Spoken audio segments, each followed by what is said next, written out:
பிரபஞ்ச சக்தி டிவி. வணக்கம். நான் 1984ஆம் ஆண்டு எழுதி வெளியிட்ட ராஜி இது உனக்காக நாவலை சம்யுக்தா கம்ப்யூட்டர்ஸ் திரு பிரேம்குமார் அவர்கள் ஆடியோ வீடியோவாக தயாரித்து வெளியிடுகிறார்.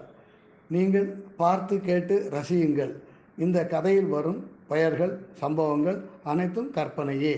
இந்த நூல் தமிழ்நாட்டில் உள்ள எல்லா அரசு நூலகங்களிலும் கிடைக்கும். வீடியோ 10. ராஜி இது உனக்காக. ஆசிரியர் பிரபஞ்ச சக்தி பாலா. பின்னுரை 1. செப்டம்பர் 1984. முன்னுரையே தொடர்கிறேன். ராஜி என்ற துர்பாக்கியவதிக்காக வாதாடுவதாக கூறிவிட்டு சந்திரசேகர் என்ற வித்தியாசமான குணம் படைத்த இளைஞனின் வாழ்க்கை வரலாற்றை விவரிப்பது போல் நான் சொன்ன கதையை கேட்ட பிறகு இது அவளுக்கு ஆதரவாக எழுதப்பட்ட பிராதி என்று சொன்னால் நம்புவது சிரமமாக இருக்கும். வாழ்க்கையில் வெற்றி பெற்றவர்களையும் வெற்றி பெறுகின்றவர்களையும் பற்றித்தான் இந்த சமுதாயம் கேட்க ஆசைப்படுகின்றது. அவர்களைப் பற்றி தெரிந்து கொள்வதில் ஆர்வம் காட்டுகின்றது. இதில் தவறு ஒன்றும் இல்லை. ஏனென்றால் பிறக்கின்ற ஒவ்வொரு மனிதனும் வெற்றி பெறுவதற்கு வழி என்ன என்றுதான் தேடுகிறான்.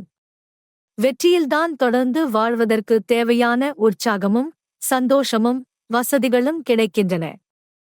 எனவே சந்திரசேகர் என்ற வெற்றி பெறும் மனிதனின் கதையைச் சொல்லி உங்கள் கவனத்தை ஈர்த்து இடையிடையே கொஞ்சம் கொஞ்சமாக ராஜியின் கண்ணீர் கதையை திணித்து விட்டேன். இது முழுக்க முழுக்க ராஜியின் வாழ்க்கை வரலாறாக இருந்திருந்தால் உங்கள் மனதில் மனித வாழ்க்கையின் மீது வெறுப்பை ஏற்படுத்த முயற்சி செய்வது போல் இருக்கும். இந்த நாவலின் நோக்கம் அதுவல்ல. பெண்களை வீட்டிற்குள்ளேயே பூட்டி வைத்து வளர்த்து திருமண வயது வந்தவுடன் ஒருவனுக்கு மனைவியாக்கி இவன் மட்டுமே நீ தொடர்பு கொள்ள வேண்டிய ஆண் என்று சொன்ன காலத்தில் சூழ்நிலையில் கற்பொழுக்கம் சாத்தியமாக இருந்திருக்கலாம்.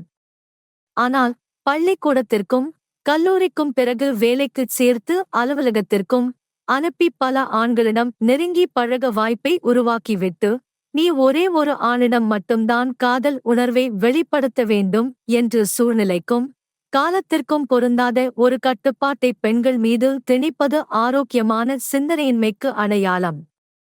உலகத்தில் உள்ள மற்ற நாடுகளையும் இந்தியாவில் உள்ள மற்ற பகுதிகளையும் பார்த்து நாமும் முன்னேற வேண்டும், வளர வேண்டும் என்ற எண்ணம் ஏற்படுவது நியாயமானதுதான். அதை யாராலும் தடுக்கவும் முடியாது. வளர்ச்சியும் முன்னேற்றமும் பிறக்கின்ற ஒவ்வொரு உயிருக்கும் உள்ள இயற்கையான இயல்பு. அப்படி வளரும்போது சூழ்நிலைகளையும் கட்டுப்பாடுகளையும் வளர்ச்சிக்கு தடையாக இருக்காமல் உதவுவது போல் மாற்றி அமைத்துக் கொண்டே போக வேண்டும். இந்த மாற்றத்தை கொண்டு வருவது யாருடைய பொறுப்பு? அறிவு படைத்தவர்கள், ஆழ்ந்து சிந்திக்கக்கூடியவர்கள் வழிகாட்ட வேண்டும். சமூகத்தின் மற்ற அங்கத்தினர்கள் தங்களுக்கு காட்டப்படுகின்ற புதிய வழி சரிதானா என்று யோசித்து பார்த்து சரி என்று தோன்றினால் மன உறுதியோடு அந்த வழியை பின்பற்ற வேண்டும். கற்பொழுக்கத்தை எடுத்துவிட்டால் இப்போது இருக்கின்ற குடும்பம் என்ற அமைப்பே பாதிக்கப்படுமே என்ற பயம் நிச்சயமாக எல்லோர் மனதிலும் ஏற்படும். குடும்பம் என்ற அமைப்பு ஆகாயத்திலிருந்து தேவதைகள் கொண்டு வந்து கொடுத்துவிட்டு போகின்ற பொட்டலங்கள் அல்ல. நாமே விரும்பி நாமே திட்டமிட்டு உருவாக்கிய அமைப்புதான் குடும்பம். அந்த அமைப்பு சமூகத்தின் சந்தோஷமான இயக்கத்திற்கு தடையாக மாறினால் அதற்கு பதிலாக ஒரு புதிய அமைப்பை சிந்தித்து உருவாக்க வேண்டும். அப்படி சிந்தித்து புதிய அமைப்பையும் புதிய கட்டுப்பாடுகளையும் உருவாக்காமல் பழைய அமைப்பையும் நம்பிக்கைகளையும் இறுக்கி பிடித்து கொண்டு இருந்தால் அந்த அறியாமைக்கும் சோம்பேறித்தனத்திற்கும் காணிக்கையாக நாம் பல ராஜிகளை பலி கொடுக்க நேரிடும். சமுதாயம் வளர வளர ராஜிகளின் எண்ணிக்கை கூடுமே தவிர குறையாது.